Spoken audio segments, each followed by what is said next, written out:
Hello friends, welcome to Vidya waves. இன்றைக்கி நான் ரொம்ப சந்தோஷமாக இருக்கேன். First of all thank you so much my 1000 subscribers.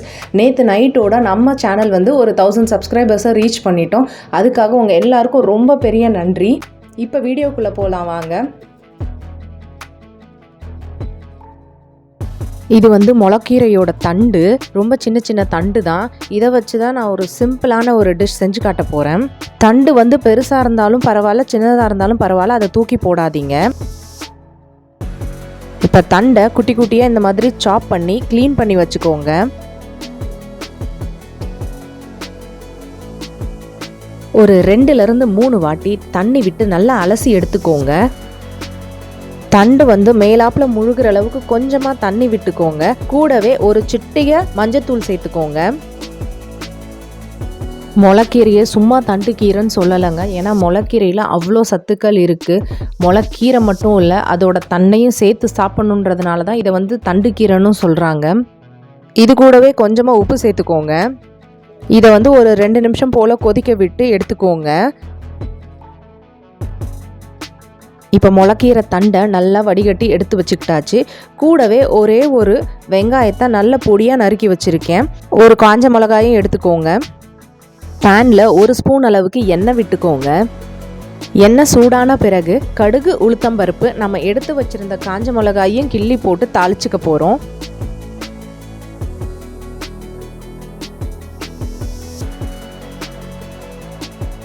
கடுகு நல்லா பொரிஞ்சு வந்த உடனே நம்ம எடுத்து வச்சிருந்த வெங்காயத்தையும் சேர்த்துக்கலாம்.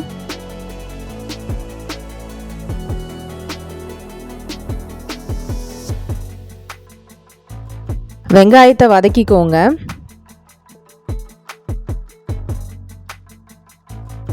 இப்போ வெங்காயம் நல்லா வதங்கிடுச்சு. இந்த ஸ்டேஜில் நம்ம வடிகட்டி வச்சிருந்த முளக்கீரை தண்டை மட்டும் சேர்த்துக்கலாம்.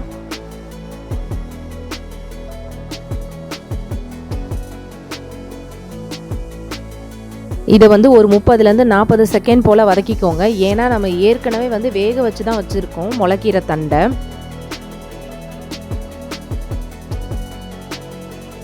இதோட டேஸ்ட்டை இன்னும் வந்து என்ஹான்ஸ் பண்ணுறதுக்காக 2லேருந்து ஒரு 3 டேபிள் ஸ்பூன் அளவுக்கு துருவன தேங்காயை நான் ஆட் பண்ணிக்கிறேன். இது ஆப்ஷனல் தான், உங்களுக்கு தேவைன்னா நீங்கள் ஆட் பண்ணிக்கோங்க. இன்றைக்கி நான் வீட்டில் சூடாக சாப்பிட போகிறதுனால இதை ஆட் பண்ணிக்கிறேன். லஞ்ச் பாக்ஸுக்கு கொடுக்குற மாதிரி இருந்தால் தேங்காய் ஆட் பண்ணிக்காதீங்க.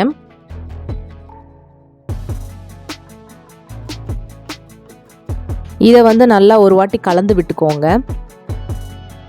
இதுவும் வந்து பார்த்தீங்கன்னா ஒரு 40 செகண்ட் போல் கிண்டி விட்டுடுங்க. இதை வந்து சாதத்துக்கு பொரியலாகவும் நீங்கள் சாப்பிட்டுக்கலாம். அப்படி இல்லைன்னா வெறுமனே சூடான சாதம் போட்டு பிசைஞ்சு சாப்பிட்டு பாருங்கள். இது கூட சூப்பராக இருக்கும், பசங்களுக்கும் ரொம்ப பிடிக்கும். அவ்வளோதான், சூப்பரான டேஸ்டான முளக்கீரை தண்டு பொரியல் ரெடி. இந்த வீடியோ உங்களுக்கு பிடிச்சிருந்தா like, comment, share and subscribe பண்ணுங்கள் ஃப்ரெண்ட்ஸ். தேங்க்யூ.